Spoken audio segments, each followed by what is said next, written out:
amigos e amigas que acompanham a TV Justiça, em especial o programa Saber Direito. Damos início a mais um programa da família Saber Direito, que é o programa Saber Direito Responde.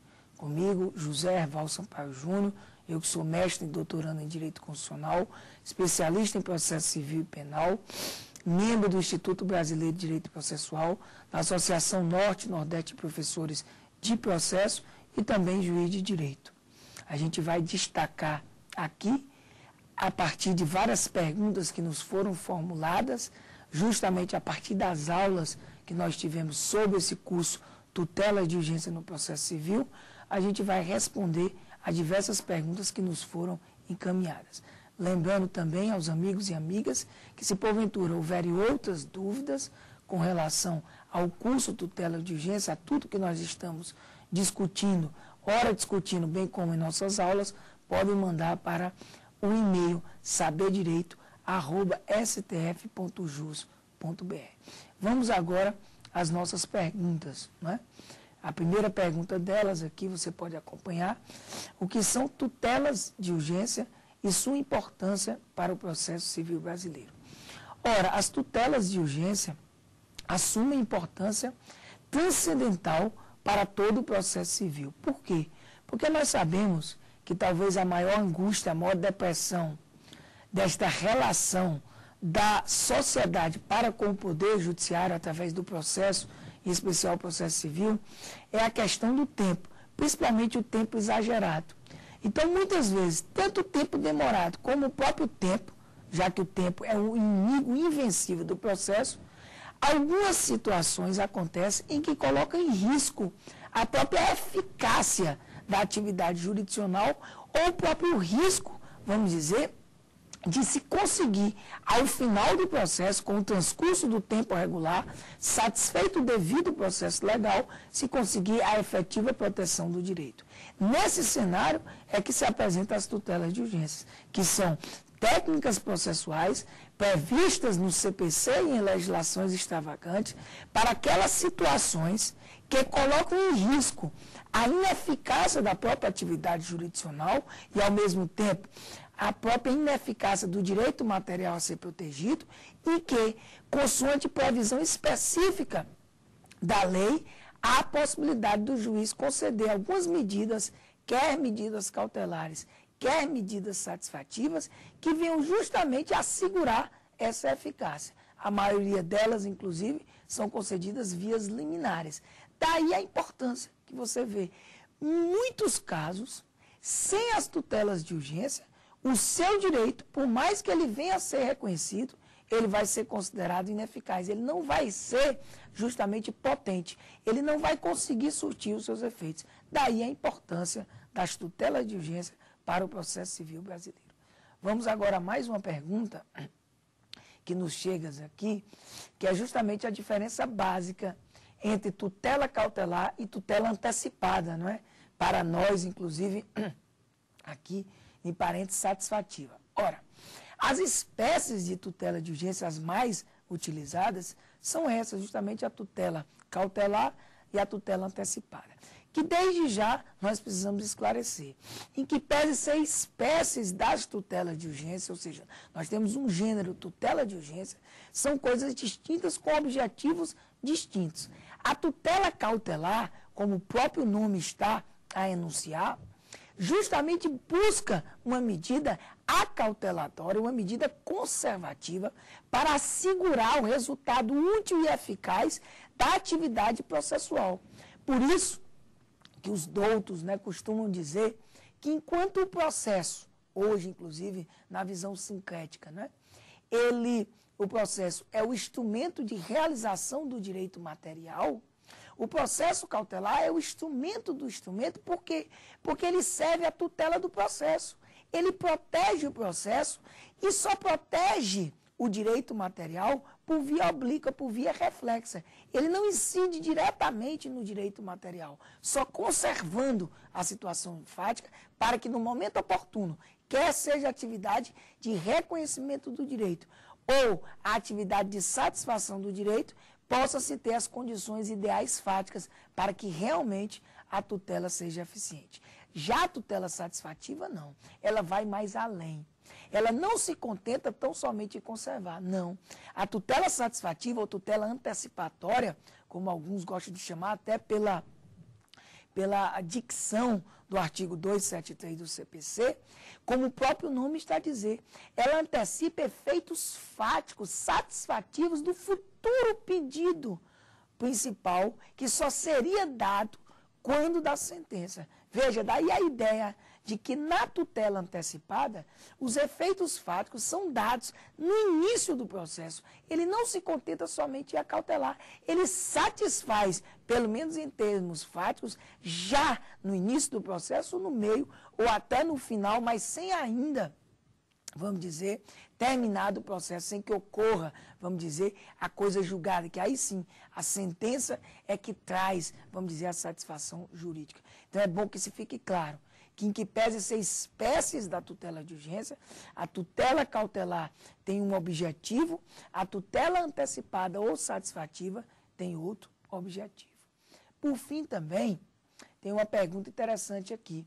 Há alguma influência da constitucionalização do direito, nesse primeiro bloco, processual nas tutelas de urgência, na visão atual e futura?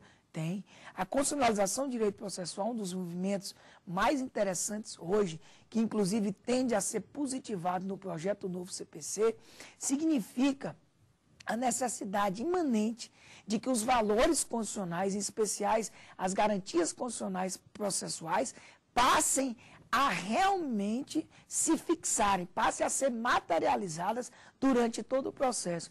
Qual a relação disso com as tutelas de urgência?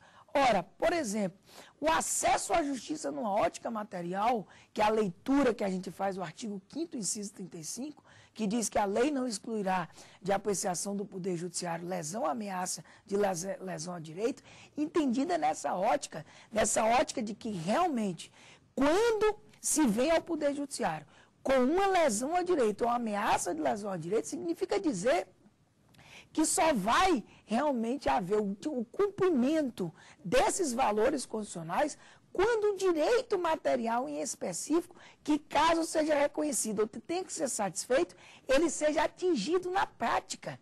Daí a gente percebe que esta visão processual, a partir da constitucionalização do direito processual, impõe vamos dizer, ao operário do direito, como eu gosto de falar, uma releitura, inclusive, dos conceitos básicos do direito processual, como a própria compreensão do direito de ação, do direito da própria jurisdição, com essa nova concepção, e principalmente do processo, totalmente, vamos dizer, influenciado por esses valores constitucionais. A gente vai aqui encerrando esse primeiro bloco e já a gente volta com outras perguntas no seu programa Saber Direito Responde.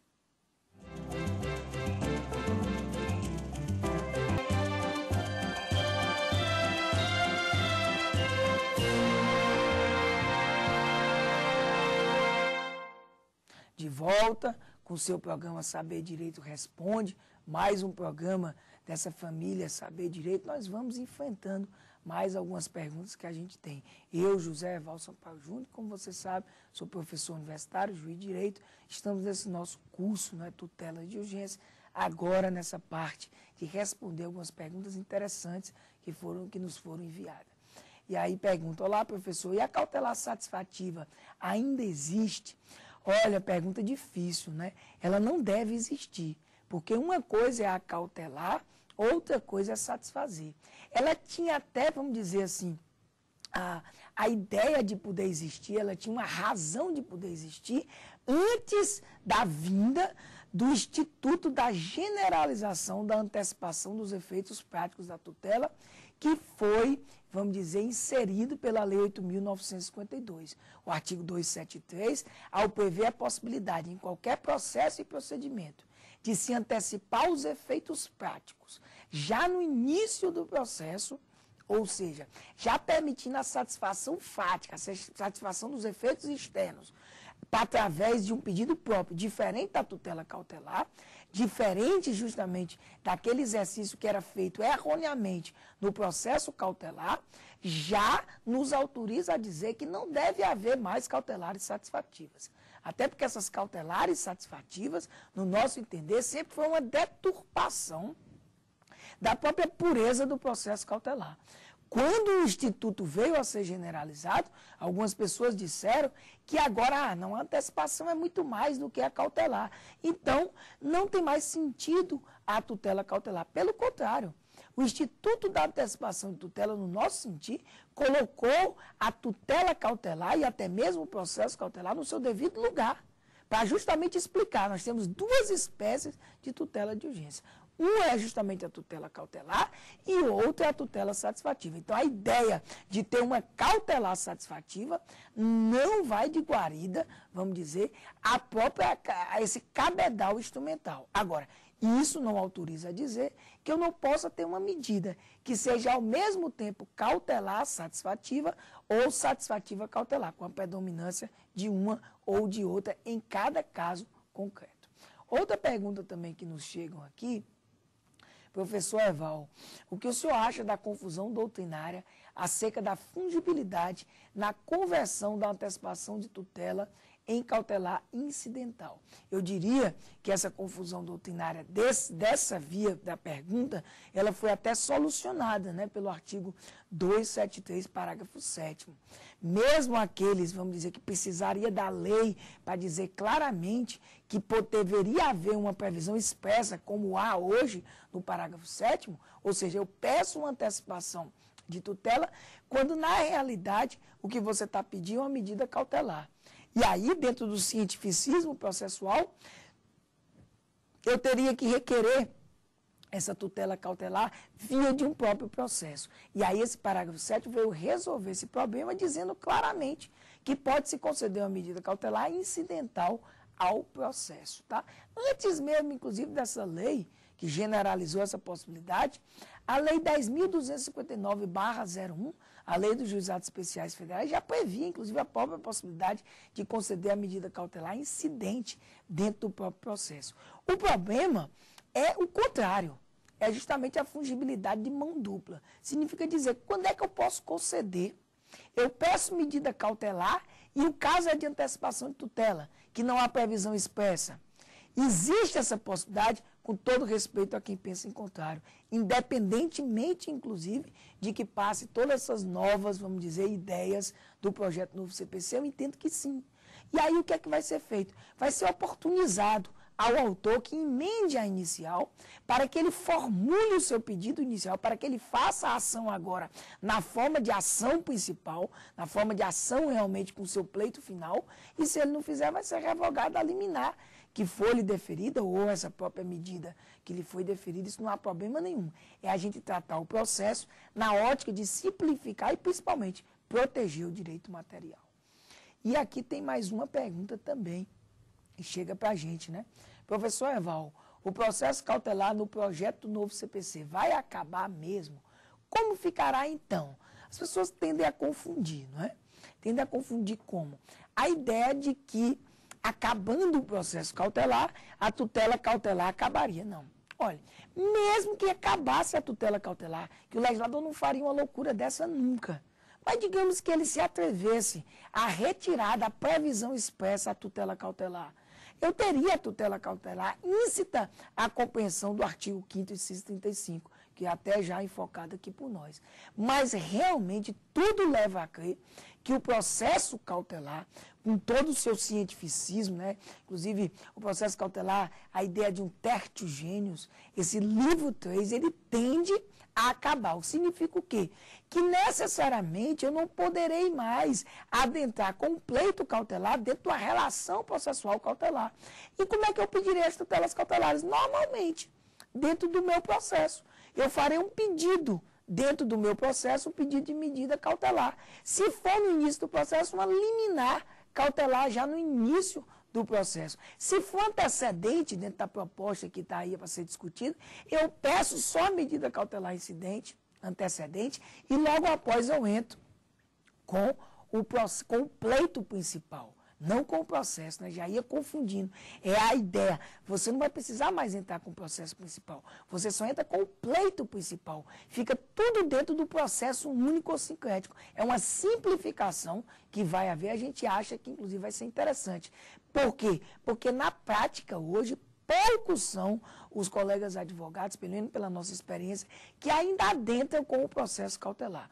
Muitas vezes, eles já acham que é melhor fazer o pedido final e adentrar com o pleito cautelar incidental, que é no início. Agora, se ele entrar com o processo cautelar, hoje ainda pode. No futuro, tudo indica que não vai mais haver essa relação processual cautelar autônoma. Eu vou poder pedir diretamente dentro do processo. Ainda tem mais uma pergunta aqui para a gente. Não é? O pessoal pergunta, olá, professor Erval, o que são liminares e quais suas características? Interessante essa pergunta das liminares. As pessoas tendem a confundir, não é? Liminar com a própria tutela de urgência, com a própria cautelar. Tecnicamente, dentro dessa concepção teórica e científica, são coisas distintas, né? As liminares, a gente pode até dizer que na maioria dos casos, as liminares materializam as tutelas de urgência. Ou seja, com outras palavras, são o modo, são o instrumento, o veículo de transporte pelo qual se costuma o Poder Judiciário a entregar a tutela de urgência no início do processo. Ou seja, no limiar do processo. E principalmente, que é o que caracteriza aí a ideia da liminar, sem a ouvida da parte contrária. Sem ter instaurado, vamos dizer assim, o contraditório propriamente dito. Você não abre para a apresentação de resposta da outra parte. Você se baseia tão somente no que está sendo dito pela parte autora. Por isso que a gente diz que a liminar tem como características, primeiro, a própria urgência. Né? Não tem sentido a gente ter uma liminar sem uma urgência. Muitas vezes a pessoa diz que há uma urgência, diz que há justamente um requisito, o chamado perigo da demora judicial, em qualquer uma de suas vertentes, quer nas medidas cautelares, quer nas medidas satisfativas genéricas, quer em uma das liminares em específico, de mandado de segurança, de ação civil pública, de ação popular, quando não há urgência. Se não há urgência, é o caso de deferimento de plano, porque a característica básica da liminar é justamente a urgência. A outra característica básica da liminar é a cognição sumária. Até pela ideia, eu só ouço um lado. Eu só vou ver uma tese fática. Ou até mesmo, se for necessário, uma tese jurídica. Então, eu só ouço um lado. Eu não abro para outra parte se apresentar. Tem também justamente a provisoriedade, porque como a liminar é uma decisão interlocutória, ela é provisória. Ela vai justamente persistir a produção dos seus efeitos até que chegue, vamos dizer, a decisão principal do processo, que é a sentença. E, por fim, que é uma característica, vamos dizer, um corolário básico da própria provisoriedade, a revogabilidade. Como é decisão interlocutória, como é provisória, ela pode ser revogada no curso do processo. Então, vocês percebem aí várias perguntas interessantes. Nós vamos dar, vamos dizer, um intervalo aqui e voltamos no próximo bloco, ainda com mais perguntas no seu programa Saber Direito Responde.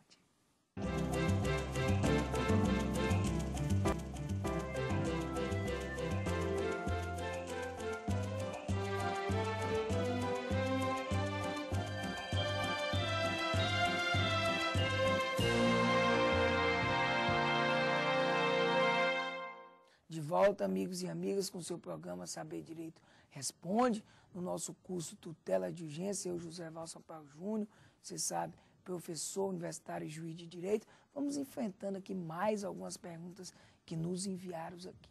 Então, vamos lá. Olá, professor.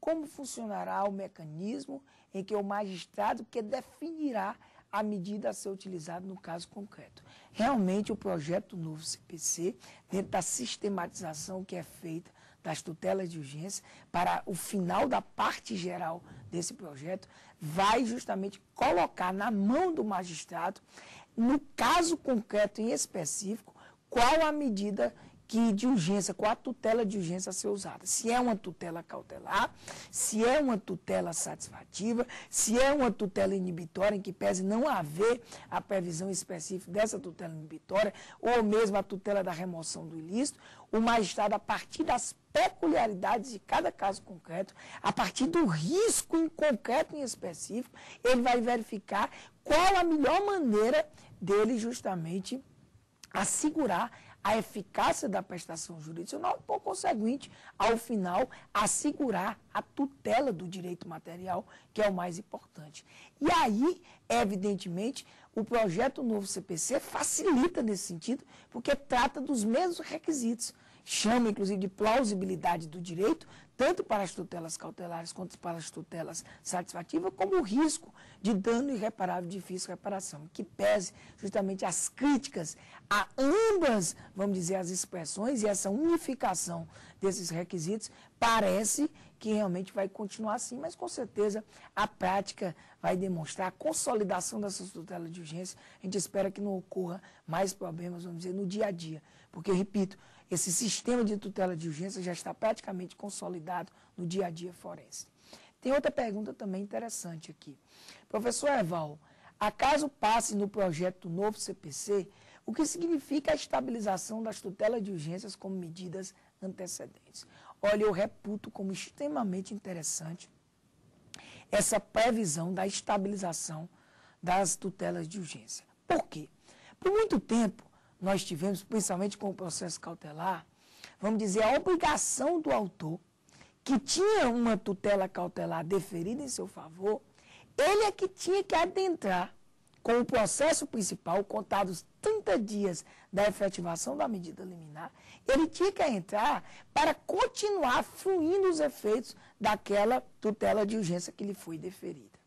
A ideia no projeto novo CPC muda a ótica, que pese a gente saber que é uma experiência importada, inclusive destoante da própria ideia do projeto novo CPC, que se assimila muito na própria realidade brasileira. Essa ideia de estabilização que foi importada, vamos dizer, do procedimento francês, dos referês, é uma ideia interessantíssima. Por quê? Porque, veja, não impugnada a medida antecedente, quer cautelar ou quer satisfativa, ou seja, a parte que tem essa medida desfavorável à sua pessoa, quando ela não impugna, dá a ideia de que, ela aceitou.